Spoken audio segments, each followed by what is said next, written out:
Thank you so much, Alan. I want to say I'm most happy to be here. I'm a native New Yorker who left basically in 1950 and again in 1969. I've lived some of my life in New York, and you can still hear it in my northern twang because I come from Washington Heights, if anyone knows where that is, way up north.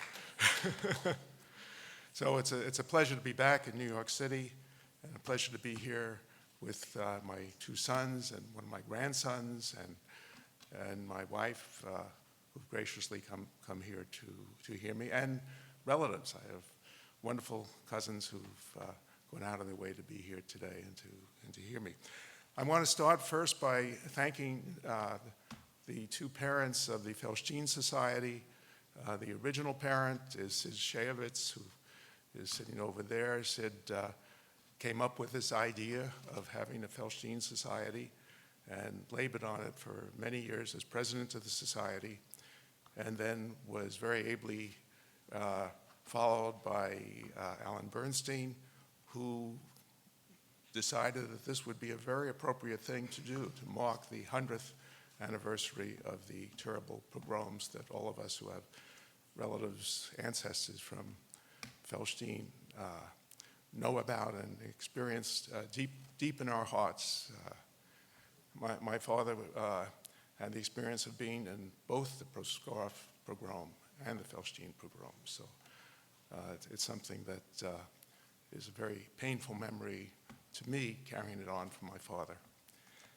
Anyhow, I'm going to change the topic a little bit to talk about something that goes back also to my father and to the early days. This goes back a little bit earlier.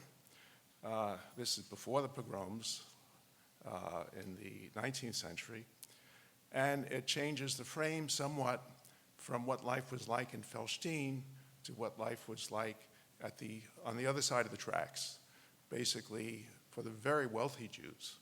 Now in Felstein, my father claims that his dad was the wealthiest Jew in Felstein because he owned the general store.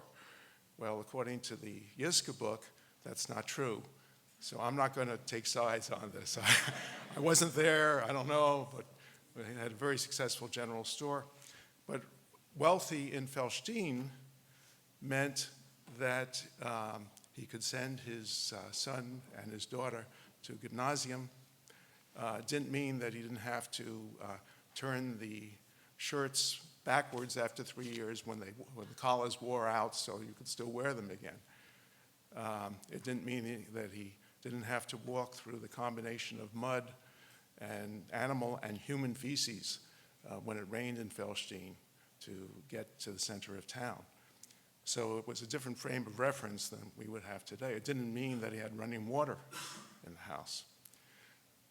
I'm going to talk about the other side of the tracks today. I'm going to talk about a family that my father first made me curious about, and as I got older and finally had the time, I officially retired, 20 years ago or so, finally had the time to research in depth because I was so curious, because these were extremely wealthy Jews, billionaires in modern parlance, who really made it as Hasidic rabbis in anti-Semitic Ukraine.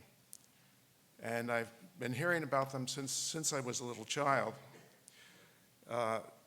This was basically a 20-year project. It started with genealogy, wanting to trace branches of my family, and gradually evolved into a book. I'm a book writer. This is my 10th book.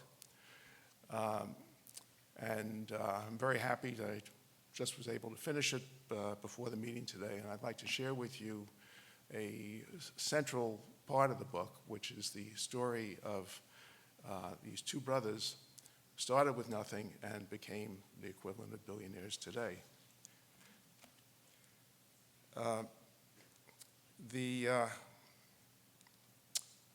Horensteins were an almost legendary family among the Jews of Ukraine in the late 19th, early 20th century. Everyone knew about them. I mean, everyone wanted to trade stories. Did you hear about the Horensteins today? Did you hear what they did? Did you hear about this? Did you hear about that? Loads of folk tales were told about them. In Felstein, they were very, very well known. My father, in fact, has shared with me a typical Horenstein story that he learned from his father in Felstein. It goes like this. A chassid came to the Horensteins looking for a job. Mr. Horenstein asked him, what can he do to be helpful? He answered, he can give Mr. Horenstein advice.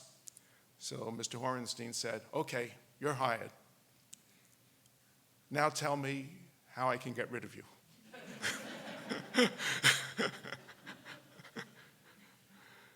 So it made me curious to hear the story. Who were these Horensteins? I knew they were cousins. I knew it both from my father.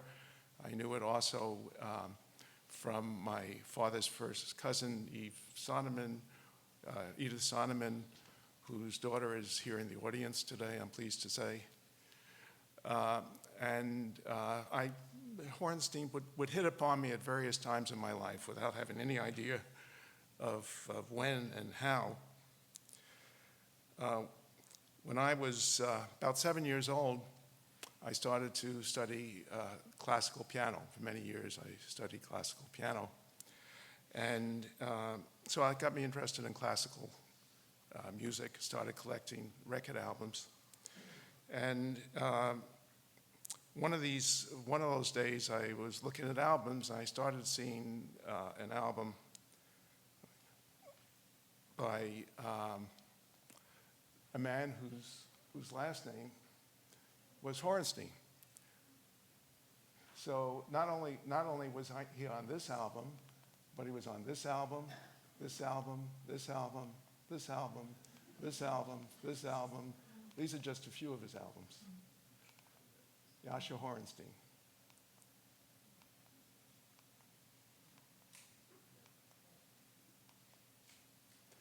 Well, Yasha, actually Yaakov was his true name. He was called Yasha. Everyone in the Horenstein family had a nickname, so he was nicknamed Yasha.